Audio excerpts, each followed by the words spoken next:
citizens of the world. On July 10th of this year, Sandra Bland was pulled over for a minor traffic violation and arrested following an escalating conflict that alleged she assaulted the officer. Brian Insignia, later released, dashcam footage showed Insignia being unnecessarily violent as he slammed Sandra onto the ground. She was taken custody on the premise that she assaulted Insignia. On July 13th, 3 days later, she was dead. The official cause of death: suicide by asphyxiation. She killed herself using a trash bag found inside her cell. Sandra Bland, a woman of almost 6 feet in height, hung from a 5-foot wall partition. She died because she had marijuana in her system from 3 days ago and was intoxicated, and that affected her ability to think clearly. No, wait. She died after ingesting a significant amount of it in her cell. No. These are lies created by Texas state troopers' false accounts as well as the Waller County Sheriff's Department. The truth is, Sandra Bland was murdered by the same people that swore to defend and protect the citizens of the United States.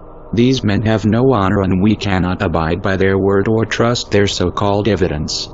Sandra Bland was already dead in her mugshot. There are factors that stand by this conclusion as well as significant evidence. Waller County law enforcement was involved in tampering with much of the documentation as well as the mugshot. Allow us to run you through those points. Number 1. Waller County Jail does not put their detained in orange jumpsuits until after they have been processed. Evidence of this is all across their online records. Every detainee is in street clothes, looking straight at the camera, with their shoulders angled, and their bodies away from the wall. This brings us to point number 2. Look at her hair. Her locks are pointing back instead of hanging straight down. Her head is clearly resting on the surface behind her. Her shoulders are resting at a 180-degree angle, a clear sign that she is on the floor, and on her back. Another clear indication is cited when examining the fat on her face, as it is being pushed towards her ear by the force of gravity. Let's take a second and ask ourselves, why would law enforcement officials take a mugshot with the accused on the ground and on their back? More on that in a second. 3. If you look to the left side of her face, which is right of the photo, you can see that her face droops lower on one side than the other. This happens when oxygen is cut from the brain. Also on the right side of the photo, observing her neck, you can clearly see faded bruise marks present as well, a failed attempt at masking it by officials. 4. All documents submitted by the Waller County Police Department to the public as of now have been deemed unreliable, as there's heavy suspicion that all documents have been doctored prior to being released. She was not suicidal at the time of her arrest. If she was, why was she not put on suicide watch? Waller County officials do claim Bland spoke of an earlier suicide attempt. However, we have yet to believe anything they may say. There's no concrete evidence or prior medical history. 5. Officials, using the media to peddle their agenda, popularized the accusation that Sandra Bland first had marijuana in her system and that it somehow affected her cognitive ability to think straight and led to her suicide 3 days later.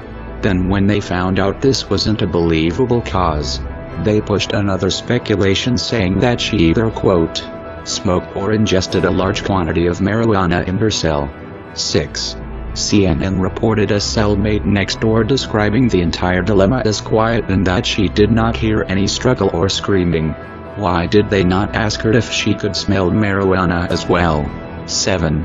The booking sheet belonging to Sandra Bland, also released to the public, does not show a clear mugshot. Both front and side shots are darkened to the point where no facial features can be seen.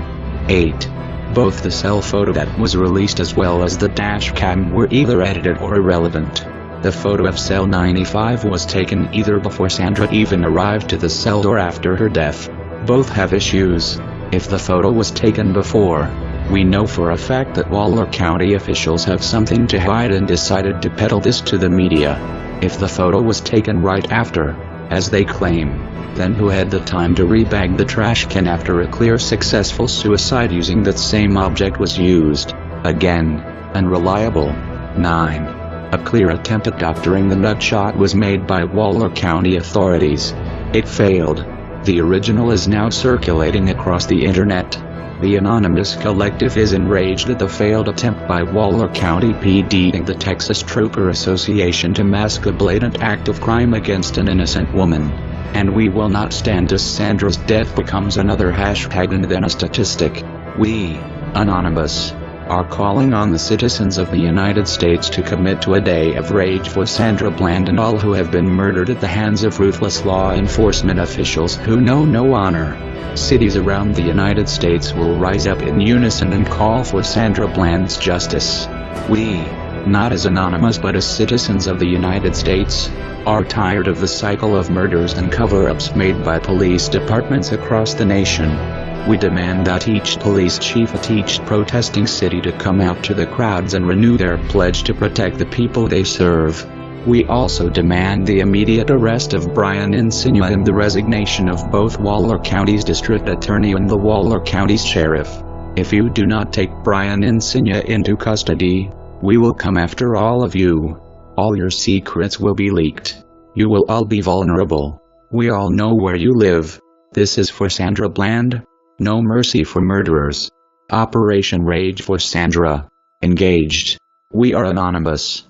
We are Legion. We do not forgive. We do not forget. Waller County Law Enforcement. It's too late to expect us.